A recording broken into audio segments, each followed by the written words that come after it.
पर हमारी नजर बनी रहेगी। उनमें सबसे पहली खबर निर्वाचन आयोग की टीम का दूसरा दिन का दौरा है, जिसमें अंतिम और अहम बैठक हो रही है। दूसरी खबर राजनीतिक गलियारे से है, जिसमें गढ़वा में मैया सम्मान यात्रा से जुड़ी एक खबर है। कल्पना सोरेन के नेतृत्व में ये यात्रा आगे बढ़ रही है। तीसरी खबर बीजेपी की परिवर्तन यात्रा से जुड़ी हुई है, जहां शिवराज सिंह चौहान आज गोड्डा और बोकारो में परिवर्तन यात्रा में शामिल होंगे।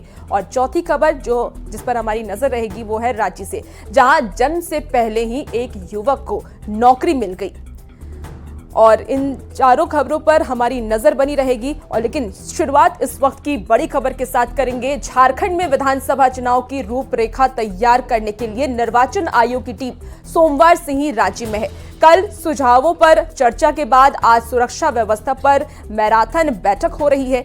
निर्वाचन आयोग की टीम ने मुख्य निर्वाचन आयुक्त राजीव कुमार के नेतृत्व में हो रही बैठक में आयुक्त, आईजी, डीआईजी, एसएसपी और एसपी रैंक के सभी बड़े अधिकारी शामिल हैं। बैठक में सभी जिला निर्वाचन पदाधिकारी भी शामिल हैं, जिनके साथ चुनाव में व्यवस्था और सुरक्षा की रणनीति बनाई जा रही है। बैठक के बाद आज ही शाम 4 बजे निर्वाचन आयोग की टीम दिल्ली लौट जाएगी।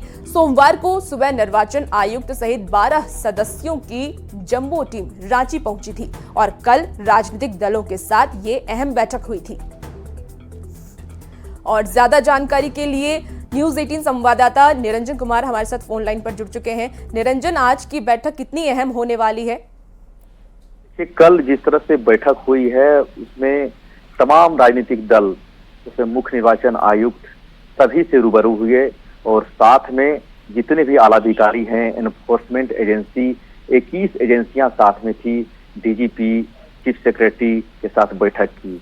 और कल देर शाम तक बैठक का दौर चलता रहा, लेकिन आज सुबह से 9 बजे से लेकर के बैठक शुरू हुई, जिसमें प्रमंडलीय आयुक्त, रेंज आईजी, डीआईजी, एसपी और डीसी भी मौजूद हैं।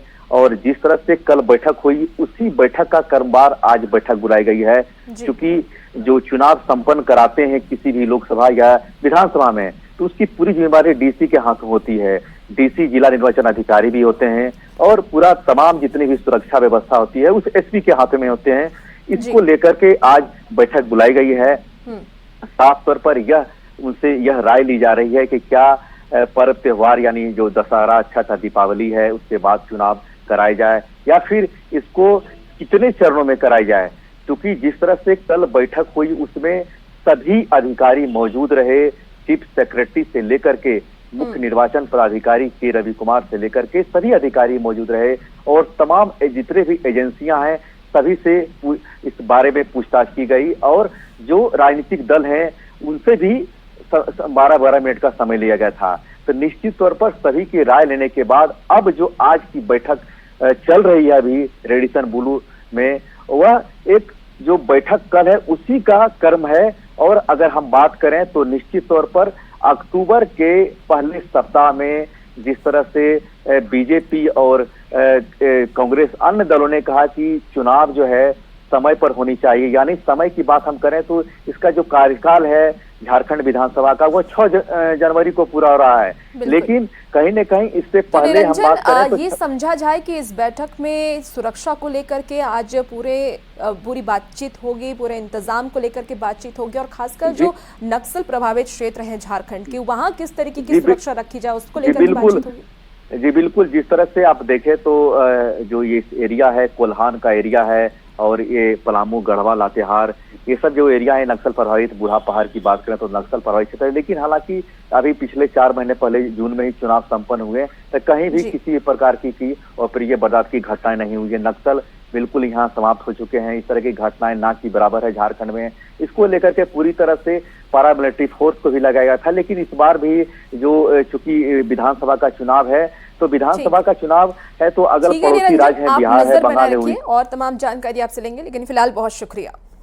और खबरों में आगे बढ़ेंगे। निर्वाचन आयोग की टीम के साथ बैठक के बाद देर रात झारखंड के मुख्य सचिव ने मीडिया से बात की, जिसमें उन्होंने ये बताया कि चुनाव को लेकर के राज्य की तैयारी और निर्वाचन आयोग की अपेक्षाओं पर खर्च हुई है। खासकर विधि व्यवस्था, नक्सल समस्या, सीमावर्ती राज्यों के साथ बेहतर समन्वय और बूथों पर मूलभूत सुविधा जैसी बातों पर चर्चा हुई।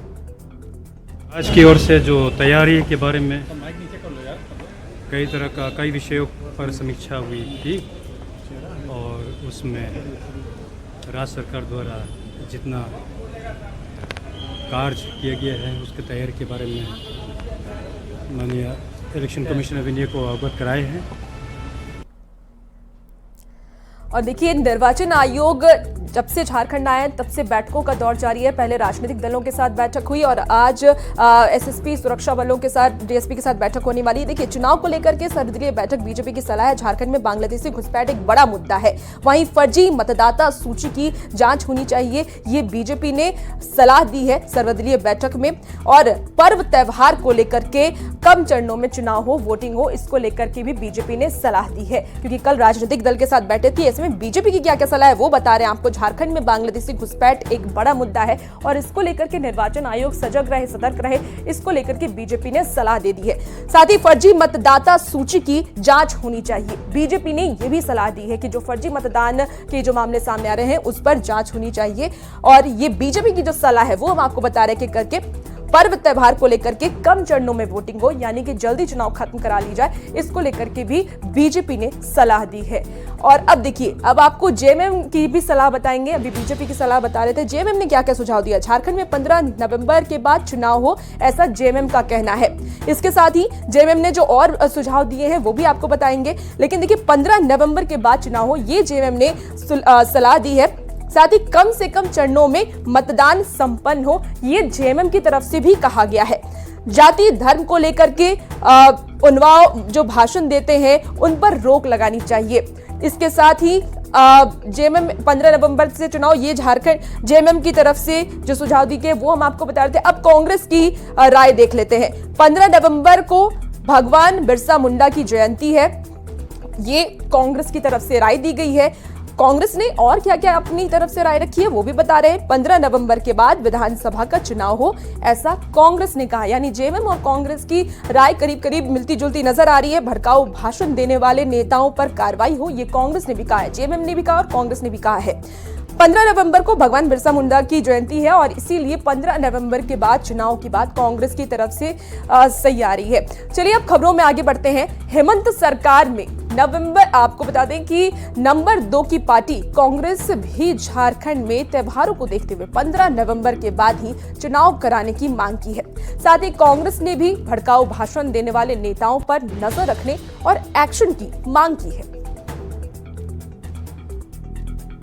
2 व्यक्तियों ने कल मुलाकात की थी, माननीय सुधीर कुमार सोनू जी और सुप्रियो भट्टाचार्य जी। उन्होंने पार्टी की तरफ से पार्टी की भावनाओं से अवगत कराया और ये उम्मीद के साथ कि चुनाव आयोग एक निर्भीक और निष्पक्ष चुनाव यहाँ करवा पाएगा, उस हेतु एक मांग पत्र भी सौंपा गया। मांग पत्र में विशेष करके उल्लेख है कि 1 या 2 चरण, उससे ज़्यादा नहीं। देखिए, जहाँ तक प्रश्न है कि चुनाव आयोग की टीम झारखंड के दौरे पर है और सभी राजनीतिक दल के प्रतिनिधियों से वो बातचीत कर रही है। अपना अपना सुझाव देने के लिए सभी स्वतंत्र हैं, लेकिन अंततः निर्णय तो चुनाव आयोग को ही लेना है कि चुनाव कब कराया जाए। इसलिए मैं समझता हूँ कि सिर्फ अपनी बात पर अड़े रहने की बजाय सुझाव देने पर ध्यान रखना चाहिए। चुनाव आयोग जब यहाँ आई है, सभी दलों से बातचीत कर रही है, तो फ्री एंड फेयर इलेक्शन के लिए जो कुछ भी कदम हो सकता है प्रशासनिक अधिकारियों से ही बातचीत की जा रही है, चुनाव आयोग वो करेगी। खिलवाड़ करने वाली ऐसी राज्य सरकार को हमें झारखंड से हटाना ही होगा। हमने क्या किया नहीं किया, राज्य की जनता उसको तय करेगी। लालू यादव की पार्टी जेएमएम और राहुल बाबा की कांग्रेस पार्टी, ये तीनों का वोट बैंक है घुसपैठिए।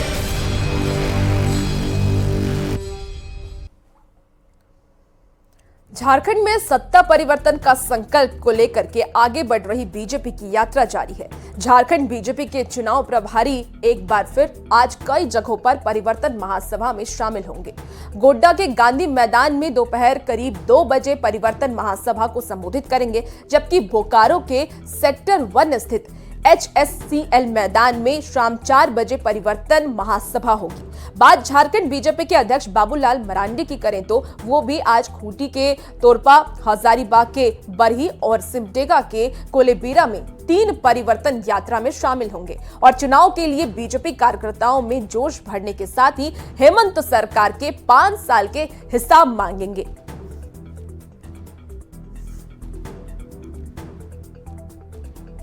तो झारखंड में चुनाव का मौसम है, ऐसे में यात्रा का जवाब यात्रा से दिया जा रहा है। बीजेपी की परिवर्तन यात्रा साथ ही आज गढ़वा में हेमंत सरकार की मैया सम्मान यात्रा का दूसरा दिन है, जिसका नेतृत्व कल्पना सोरेन कर रही है। बता दें आपको कि जेएमएम कांग्रेस की महिला नेता के हाथों इसकी शुरुआत होगी। कल्पना सोरेन, बेबी देवी और दीपिका पांडे सिंह आज गढ़वा में पहुंच रही हैं, जहां अब से थोड़ी ही देर में आम सभा होगी। आज दिन भर 7 जगहों पर सभा और स्वागत के बाद देर शाम मैया सम्मान यात्रा का कारवा डाल्टनगंज पहुंचेगा, जहां रात्रि चौपाल का आयोजन होगा। इसमें महिलाओं से सीधा संवाद भी किया जाएगा।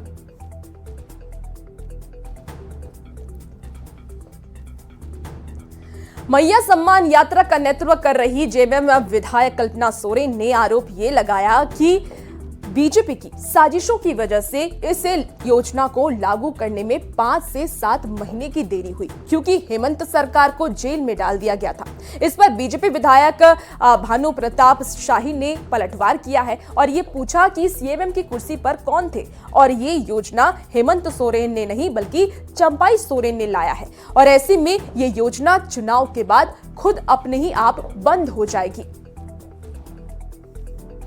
है कि पिछले साल ही निर्धारित हो गई थी और जब हेमंत जी इसको धरातल पे लाने का काम करने ही वाले थे, तब इन्होंने षड्यंत्र के तहत इनको जेल में डालने का काम किया। आज ये 6 से 7 महीना हो जाती अगर योजना, अगर हेमंत जी बाहर रहते।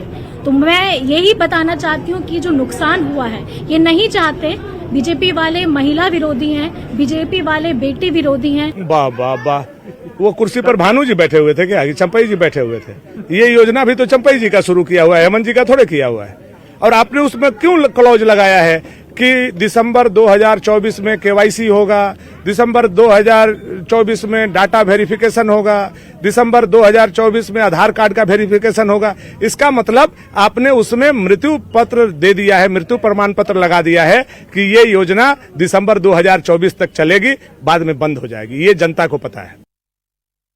मुख्यमंत्री हेमंत सोरेन का आज चतरा के इटखोरी में आपकी योजना आपकी सरकार आपके द्वार कार्यक्रम है। सीएम दोपहर करीब 12:30 पर हेलीकॉप्टर से महोत्सव मैदान में पहुंचेंगे। कार्यक्रम में चतरा और कोडरमा जिले से संबंधित योजनाओं का शिलान्यास और उद्घाटन भी करेंगे। साथ ही 1500 करोड़ की परिसंपत्ति का वितरण भी करेंगे और इससे पहले सीएम माता भद्रकाली की पूजा अर्चना भी करेंगे। माननीय मुख्यमंत्री जी का चतरा और कोडरमा जिले से संबंधित विभिन्न योजनाओं का शिलान्यास, उद्घाटन और परिसंपत्ति वितरण का कार्यक्रम यहाँ पे चतरा जिले के इटकोरी में निर्धारित है और इसको लेके सारी प्रशासनिक व्यवस्थाएं, सुरक्षात्मक सारी व्यवस्थाएं और जो अधिक से अधिक लोग जो उत्साहित है इस कार्यक्रम को लेके, उनको कोई असुविधा ना हो, इसकी सारी व्यवस्थाएं हम लोगों ने सुनिश्चित करा ली है। अजब राज्य की गजब कहानी। एक तरफ नौकरी को लेकर के बवाल तो दूसरी तरफ जन्म से पहले ही मिल जा रही है नौकरी। जी हां, रांची से एक ऐसा ही मामला सामने आया है जहां जन्म से पहले ही युवक को होमगार्ड की नौकरी मिल गई। ये रिपोर्ट देखिए।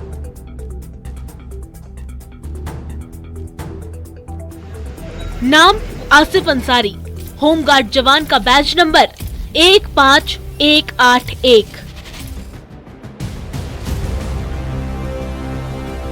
फिलहाल आसिफ को पुलिस ने गिरफ्तार कर जेल भेजा है, लेकिन आसिफ और उसके बैच नंबर को लेकर जो खुलासे हुए हैं वो हर किसी को हैरान कर देंगे, क्योंकि आसिफ को जन्म से पहले ही नौकरी मिल गई थी।